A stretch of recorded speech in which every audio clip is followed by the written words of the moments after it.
What's up? Back again, packed up in the trunk of this car. About to fix another broken zipper. Let me show you how I do it.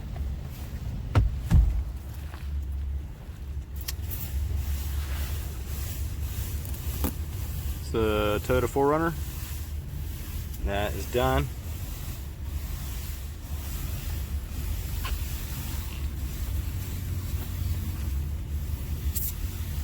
And that's what it's going to look like when I'm done. You know, somebody will be able to cut it open and they want to get back in there, but it'll look normal, and it's going to be just fine. So here we go. I'm not going to let you watch me do this. I'll show you the end though.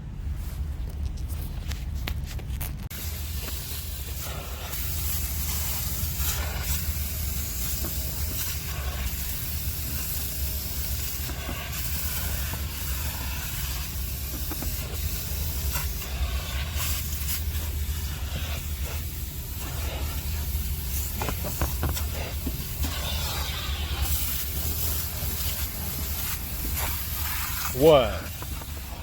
Like what? This is that's what the other side looks like.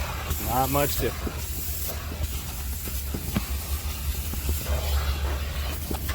I'm gonna finish this off, tie it, jump out the trunk, back on the next car. Hope that helped you guys out with an idea on how to fix these things.